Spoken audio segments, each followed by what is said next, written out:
Notre rapport au monde extérieur est complexe. De quelle mesure intervient-il dans notre vie et dans quelle mesure intervenons-nous dans la vie du monde extérieur? L'écologie nous a appris d'ailleurs, paradoxalement, à quel point l'humanité, qu'on appelle aussi aujourd'hui l'anthropocène, l'humanité est capable de transformer le monde extérieur. Mais c'est peu dire, il ne s'agit pas uniquement d'une transformation matérielle, il s'agit aussi d'une transformation spirituelle. L'humanité apporte une dimension supérieure, supplémentaire au monde. Et certains veulent nous faire croire le contraire. Bien évidemment, les domaines les plus remarquables, les plus touchés dans ce domaine, sont ce qui concerne le ciel, aussi bien au niveau religieux qu'au niveau astrologique. Beaucoup de gens sont persuadés que c'est le ciel qui nous influence, ce sont les dieux qui nous influencent. Ce qui n'est pas forcément faux, mais comme dirait Jung, c'est beaucoup plus complexe que cela. Nous pouvons très bien créer des objets et nous soumettre à ces objets.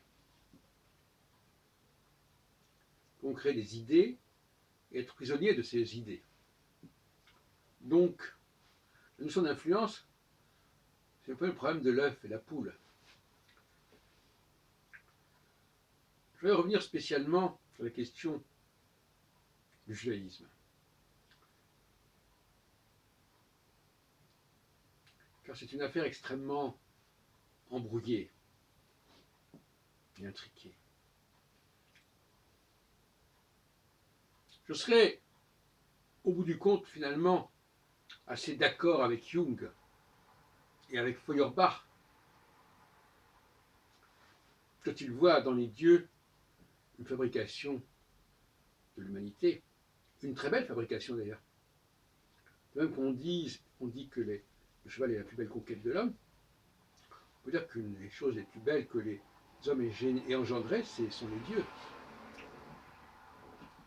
Alors certains veulent nous faire croire, qui sont plutôt des misanthropes, qui sont des anti-humanistes, veulent nous faire croire que c'est pas du tout ça, et que ce sont les dieux qui ont créé l'homme. C'est de ça dont nous allons parler, que nous parlons maintenant.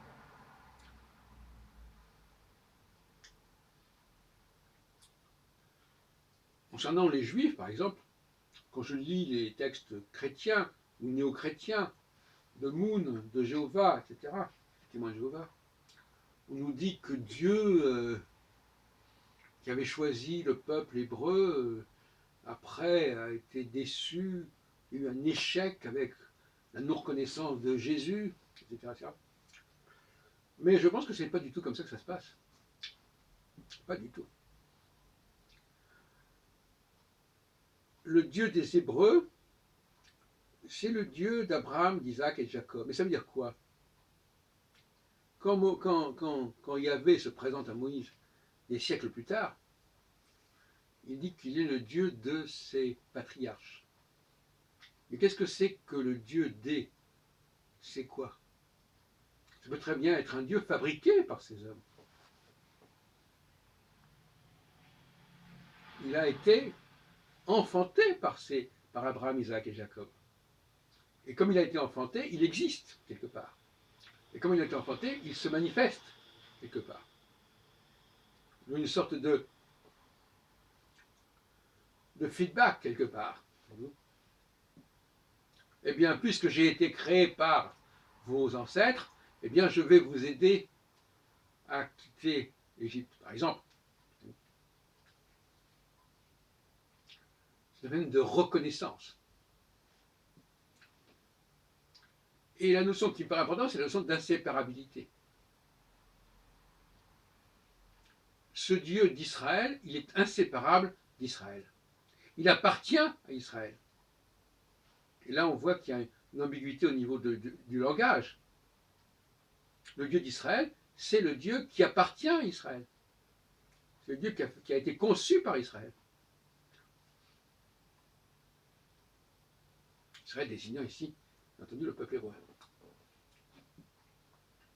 Et donc, que ce Dieu ne veuille plus d'Israël, ça ne veut plus dire grand-chose dès lors. Parce qu'il n'existe que pour et par Israël. Il est enfanté, il est généré par Israël. Mais quand au contraire, on essaie de montrer que ce Dieu n'est pas créé par Israël, mais qu'il a créé Israël, évidemment, ça inverse complètement les données. Et là, on peut tenir des discours comme ceux que je viens d'évoquer sur le fait que ce Dieu qui a choisi Israël, donc comme il l'a choisi, il peut aussi en choisir un autre. Celui qui a élu peut changer son choix. Donc, ma position actuelle, c'est la suivante, n'est-ce pas? Et pour l'astrologie, c'est la même chose. J'en ai déjà parlé longuement. Ce ne sont pas les astres qui agissent sur nous. Ils ont une présence. Mais la signification que nous accordons à cette présence, l'importance que nous lui accordons, et quelle présence, quelle structure de cette présence, quelle configuration de cette présence. Ce n'est pas toutes les présences possibles et imaginables du cosmos. Ce sont quelques présences, quelques configurations, quelques aspects, comme diraient les astrologues.